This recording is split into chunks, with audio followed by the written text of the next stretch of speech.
Am I on screen? Hey, Dave here. Welcome, you two people. Hey, today we're going to go back in time. Yeah, back to some historical musical times. And the year is 1981. And we're going to be listening to that's right, Billy Idol. Yeah, that's a very young Billy Idol, huh? Again, 1981.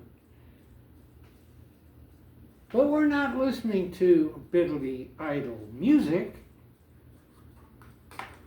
We're listening to an interview done on MTV, which began in the summer of 81. And this Billy Idol EP released in the summer of 81. And I have not listened to this in years, but it's a pretty good interview. It's 12 minutes in length if I let it run the whole time. I don't have a camera. I don't have headphones. I don't have a video screen. What else don't I have? I don't know. But, oh, you're listening to this on a cassette tape. Let me hit play.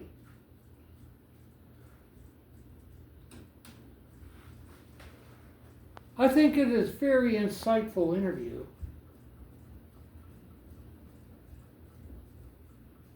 It's coming up.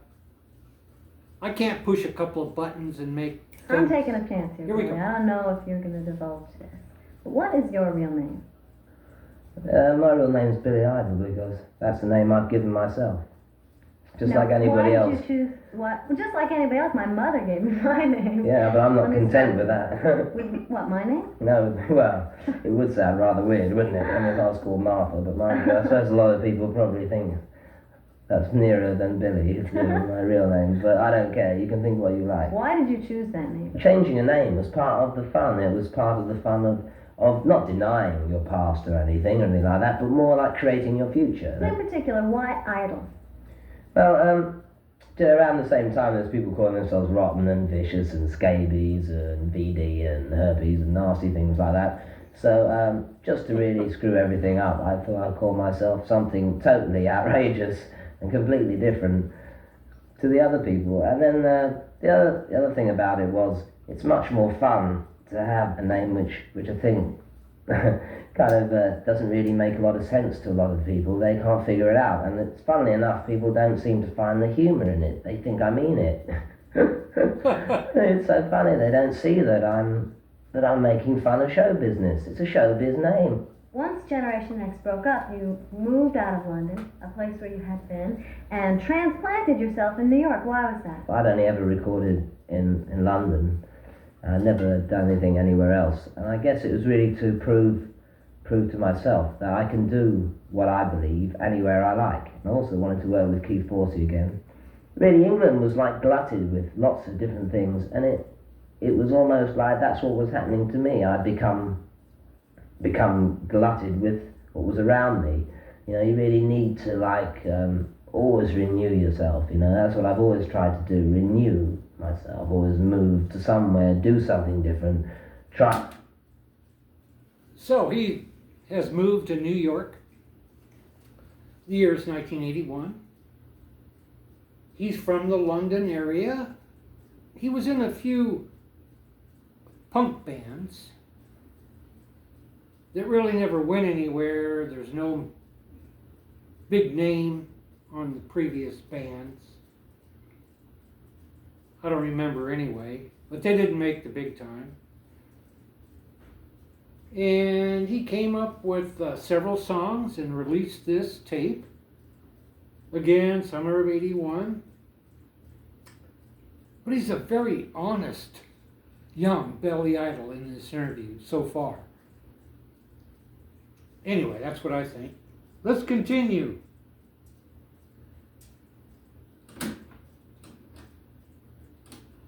Coming to New York, did you know anybody when you were coming here? Did you just really decide that on your own you were going to come here to New York? Well, no, to a certain extent, I have made contacts here. I mean, I was very fortunate that Generation X were really received really well in the States in terms Generation X?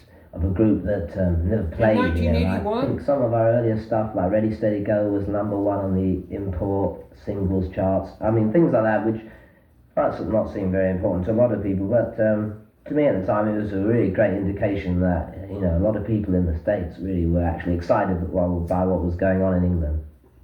I lived in America when I was a very little kid, right? I was 3 years old, so I was about 7. We lived in Long Island, Rockville Centre, and then somewhere out in Long Island, you know. My sister was born here, so she could have been an American if she wanted to be, but she became English, which probably is a mistake. I don't know. No, actually, it's probably better to be British because you probably can get in everywhere, you know, just because you can fluke your way through everything. I don't know. When I went back to England, I was the, you know, they called me like a Yank or something because I had American accent. Yank. Crew cut. Wait, this crew cut that you have now? Well, this is my outgrown crew cut. When did you decide to make your hair blonde? Don't know, about 75 or something. Was that at the same time that you chose the name Billy Idol? It was all about the same time. Still So feel. adopting a new look for you was part of that movement, part of that statement. But it was something that I've been thinking of for a long time. I think it's also to do with just wanting an identity of your own, really. I mean, I really don't want nobody telling me what I want to look like. Not ever. Can you describe a little bit about those early days when the punk scene was first beginning over in Britain? Yeah, in England there was a big explosion. There was a sort of influx of new groups, and I was one of them. And the reason it happened is because we forced it upon those people. Record companies and people like that really weren't interested in new people because we weren't financially worth it. I mean, little groups like Generation X and the Sex Pistols and all those people who probably made record companies one way or another some sort of money, at the time, you know, weren't seen as any viable future sort of, prospect. When I came to the States and started to record here, I really felt this excitement because I knew that there wasn't anything particularly new happening here for a lot of people who wanted to hear a different type of record or see a different sort of person. So I'll tell you about my guitar, right? I'll tell you about my guitar that's in the wedding video.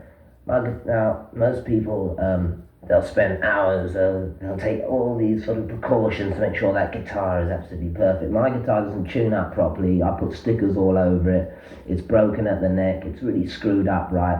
It's a beautiful guitar. It's an Epiphone 1961 or something. It's basically an antique piece.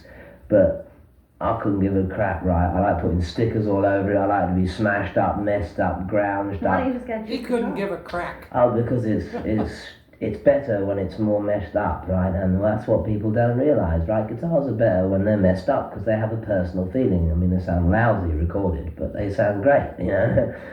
It's what you put forward personally. That's what counts in music. They keep thinking you have to be bloody Mick Jagger or Robert Plant to sing right. I mean, what a load of shit. Mick Jagger can't sing, and Robert Plant can. But do I listen to Robert Plant? No, I don't. I listen to Mick Jagger. Why? Because he can't sing and he sounds great, you know, and that's what I care about. How insightful is that? How insightful is that? Mick Jagger can't sing, but it sounds good.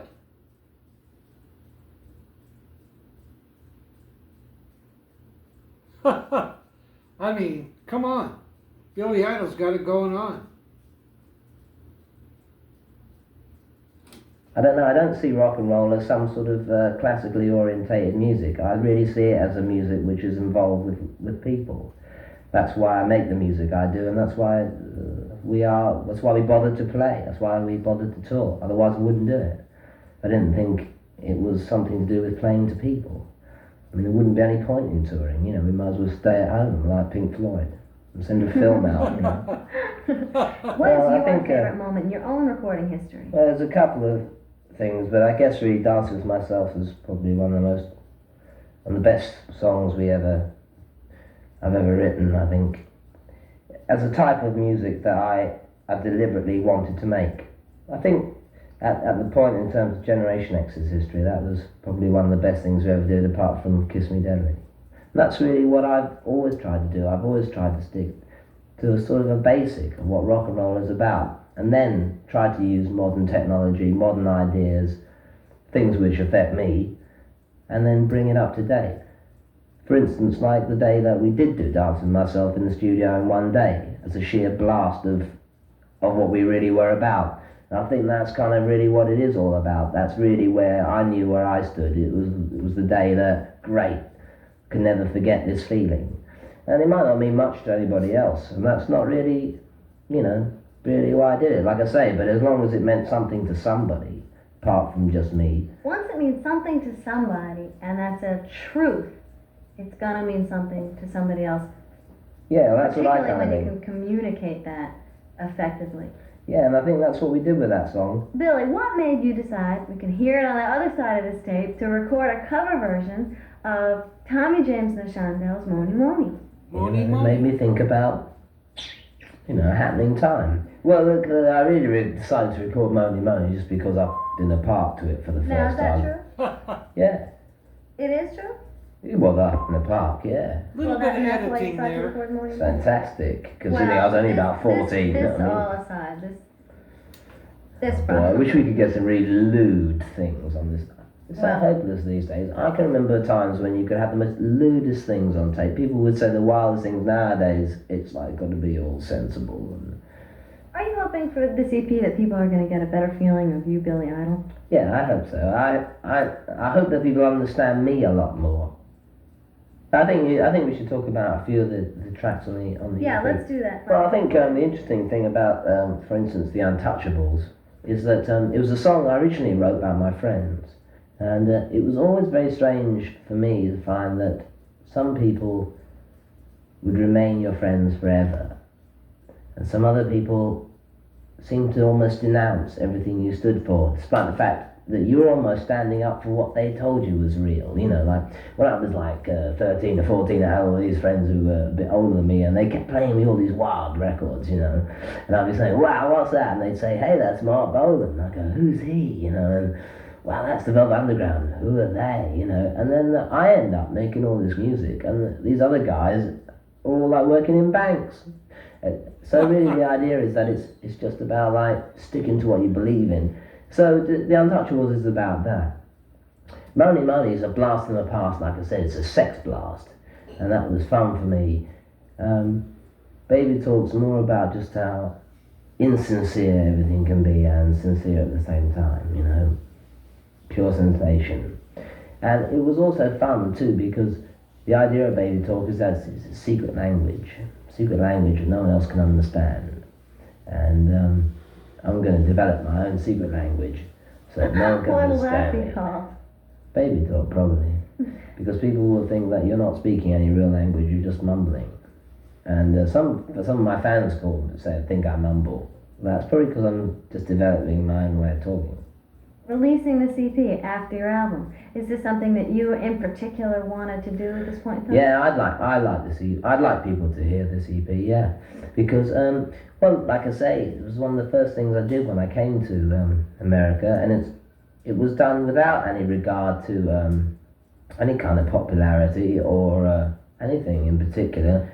And that's what really made me feel happy about being here, was that, people felt a natural empathy to it. It wasn't necessarily to do with anything to do with I'd done or someone else had done. It was just to do with this idea.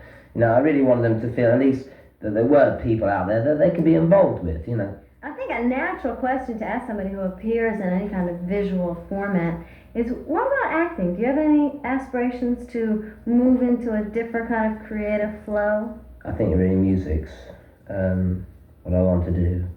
I really believe in great actors. I really believe in great art, and I believe in great books. I believe in great literature and things like that. But I know what I can do, and what I mean is that I've found people around me that I can work with to achieve what I want, to achieve what I believe in, and I don't need to go on a stage and act out somebody else's idea of a person. I can just be me. So great. I don't have to be somebody else. That's it firstly. Secondly, I don't need someone else to write words to put in my mouth. I can write my own words. What Because an I'm working individual. in a medium What a great to a individual. certain extent in terms of myself, which I've created. See, like a lot of actors talk about acting in films and acting in theatre, right? I do both. I do both through music. I don't need no Broadway play. I don't need no Hollywood film. I've got my own Broadway play and I've got my own Hollywood film. And I've got my own people. In the long run, what do you hope to accomplish most, either for yourself or for the people around you, or for the people listening to your music? Well, what I want to accomplish most for everybody is that they have a hell of a good time. And have one on you. I hope so. I hope you do have one on me. That would be the best thing possible.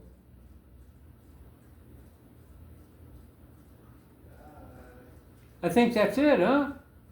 Yeah, I got a flashlight so I can see my controls over here.